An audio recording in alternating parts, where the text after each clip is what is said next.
I also want to learn, together with you, the solutions to the climate crisis that are available to all of us in different countries and regions. My name is Pancho Campo, and my personal crusade is to show you, through the Planet Future documentaries, the impacts that climate change is having around the world. Because we cannot wait any longer. The time to act is now.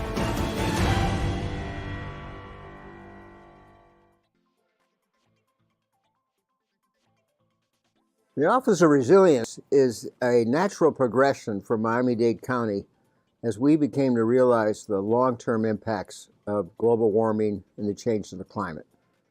Initially, we were really focused on things we thought we could do to protect ourselves from storms, high tide events. And then as we became more aware of what the science was really telling us, and this came from conversations we had with our own research universities here in our county, Florida International University, University of Miami, we realized that we really had to look long term, and that resilience best captured the idea of looking at these long-term changes in the environment while realizing that every year we might have a hurricane. So we could get that shock of a hurricane event in an annual time frame, and we had to be ready and prepared to deal with that, while at the same time looking out decades to deal with the effects of climate change, which for us are going to be the rise in the sea and extreme heat. So under that kind of perspective of looking at the issues we faced, we felt that resilience best provided us a framework for going forward.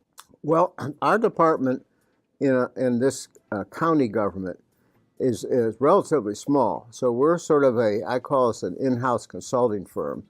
We are the ones that are charged by our mayor to be aware of what's happening around the world, globally, what are the experiences that people are having for successful actions and ones that aren't working. What's the best science? What is the International Panel for Climate Change saying in their most recent working group reports? What is the National Climate Assessment saying? And how does all that make sense on the ground where we live and work? And so we'll go with that information and advise our airport or our seaport or the water department within county government about options they have as we evaluate these scenarios of the future. So we're not the heavy lifters. We're the ones that bring the new information to the departments that have to be sure they operate 24/7. We have ports and vessels visiting the port, planes landing, so they can't sort of stop and start over again with new policies. We have to give them a framework that allows them to change over time. And every part of county government is a little different that way. So we're able to adjust the information and provide them options. And that's what our mandate is from our mayor, Danielle Levine-Cava. And we're excited about that prospect. Mm-hmm. Well, it's 3 million people that reside here and millions that come and visit. So at a given day, if we're walking down Flagler Avenue, 2 out of 3 people could be visitors. And they're important to us. They're residing here maybe for just a week, or it could be for several months. So we have a very diverse population to deal with, and we try to strike a balance with the information that we get out. Again, what might they experience in the time they're with us if you're a visitor, or if you are investing in a home, even a second home. You want to look at where you're going to be, that structure is going to be, and what kind of precautions you should take now and in the future. So trying to get that information out in different languages. Here it'd be English and Spanish and Creole for our Haitian community. And get on media, social media, on the radios, and just do what we can to get the information out. Now, with all that said, I think a large number of people, the demands on them on a day-to-day basis, they don't have a lot of time to think about these issues and even to listen or to read information. So we know that's a constant responsibility to get to them we'll go wherever they are. You know, we fascinating thing that we were able to do that to me sort of reflects the global nature of this. We wanted to have a mobile unit that we could take to parks. We do it. We have a lot of festivals, national days, you know, and so we went to one of the international shipping lines and said, "Can you give us a container?" And there's no more ubiquitous thing in the world than a 40-foot container. It's on ships, it's on the back of trucks, it's on trains, you know, everything that we order at a given, you know, I won't pick one, but you know, order something online, it could be coming on a container from somewhere else in the world. So this container is now called a resilience pod, and we truck it around, and we had it renovated so that it now opens up. It has solar on the top, and it gives out information, and it's interactive. And we hope that we have the gaming industry, you know, use that. So that's just one way of trying to get to the a broad audience in a way, and especially the younger generation, to get some of this information out. Well, everything that is making our problem worse is adding to the carbon emissions that we've already deposited in our atmosphere. And we know that some of that is a legacy of past decisions.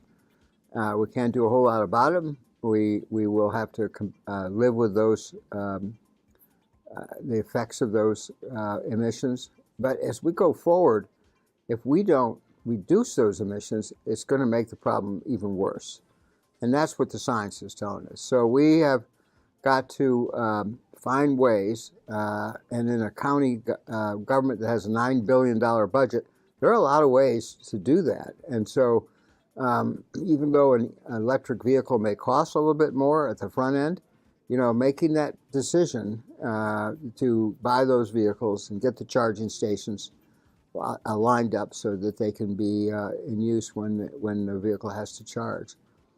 And then to construct solar on as many of our county-owned buildings. We can encourage our private citizens to do the same, incentivize that, but it's far better if we're leading by example and actually showing our citizens that we're going the same route of making those choices to expand our solar. Because when we go to solar, and we can use that to run our you know, whatever runs on electricity in the building, that means that our utility company, which is far bigger than the county, doesn't have to produce as much power, and they're moving towards solar, but they're still primarily on natural gas.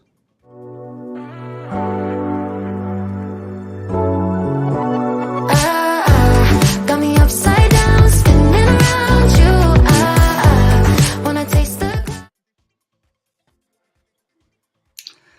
Thank you, Mr. Murley. And for those of you who may not be aware, all of southern Florida is extremely low elevation, and Miami being part of that ends up being very, very sensitive to any rising waters. And as we're all well aware, change is making a huge impact on coastal cities and all low-lying areas, and Miami is a critical point for all that. Crown Defense is also HQ'd there, headquartered there, and another reason for Pancho Campo having made these documentaries. And so for those of you who understand that in agriculture, viticulture, part of it is kind of a canary in a coal mine by comparison to other forms of agriculture. It's more sensitive and more responsive to the nuances of climate changes.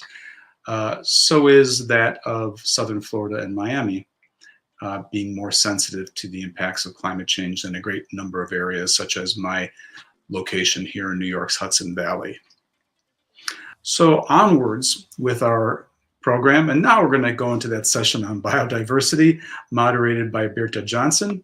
Once again, she's an internationally focused freelance wine journalist, writing for Vigneron magazine, Fein Das Wein magazine, and Der Feinschmecker, a wine critic and organizer of the recent Vineyards and Biodiversity Conference in Avignon.